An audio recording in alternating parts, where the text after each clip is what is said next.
సదాశివపేట తహసీల్దార్ కార్యాలయం ముందు పీడీఎస్యు విద్యార్థి సంఘం ఆధ్వర్యంలో ధర్నా చేపట్టారు. ఇక రాష్ట్ర వ్యాప్తంగా కూడా విద్యార్థులకు పెండింగ్ లో ఉన్న 8,000 కోట్ల ఫీజు రియంబర్స్మెంట్ వెంటనే విడుదల చేయాలని, అన్ని రూరల్ ఏరియాలలో విద్యార్థుల కోసం ప్రభుత్వం ఆర్టీసీ బస్సులను కూడా నడపాలని డిమాండ్ చేశారు. ఇక ప్రైమరీ హై స్కూల్ మాదిరిగానే కాలేజీ విద్యార్థులకు కూడా హాస్టల్ వసతులు ఏర్పాటు చేయాలని విద్యార్థుల సంఘం నాయకులు మరియు విద్యార్థులు ఎంఆర్ఓకు వినతిపత్రం అందించారు.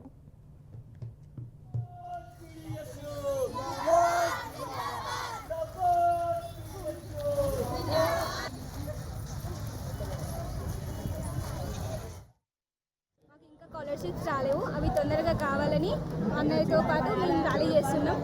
అట్లనే ఇంకా మా అమ్మాయిల గురించి సంక్షేమ హాస్టల్ గురించి కూడా కోరుతున్నాం. గవర్నమెంట్ స్కూల్లో చదువుకున్న స్టూడెంట్స్కి యూనిఫామ్స్ ఇంకా ఏం రాలేదు, ఇంకా ఊళ్ళకి బస్సెస్ కూడా రాలేవు, స్టూడెంట్స్కి వెళ్ళడానికి ఇబ్బంది అవుతుంది. అందుకోసం ఈ ర్యాలీ. Thank you.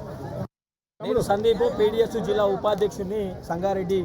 ఈరోజు తెలంగాణ రాష్ట్ర వ్యాప్తంగా కొత్తగా వచ్చినటువంటి ప్రభుత్వానికి విద్యార్థులంటే చిత్తశుద్ధి లేనటువంటి ప్రభుత్వం కనబడతా ఉంది. ఎందుకంటే గత కొన్ని సంవత్సరాలుగా పెండింగ్లో ఉన్నటువంటి స్కాలర్షిప్లు రాష్ట్ర వ్యాప్తంగా 8,000 కోట్ల రూపాయలు తెలంగాణ రాష్ట్ర వ్యాప్తంగా స్కాలర్షిప్లు రియంబర్స్మెంట్ పేర్ల మీద పెండింగ్లో ఉన్నాయి. ప్రధాన సమస్యగా విద్యార్థులు కొనబడతా ఉన్నారు.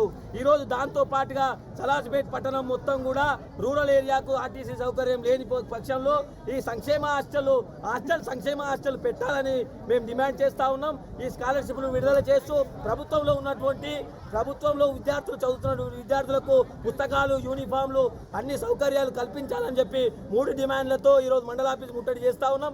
ఇప్పటికైనా పరిష్కారం చేయకపోతే పెద్ద ఎత్తున ధర్నాలు చేస్తాం, రాస్తారోకోలు చేస్తాం, కలెక్టరేట్ ముట్టడి చేస్తాం, అవసరం అనుకుంటే ఎమ్మెల్యేలు ముట్టడిస్తాం, ఇళ్లను ముట్టడిస్తామని చెప్పి హెచ్చరిస్తా ఉన్నాం.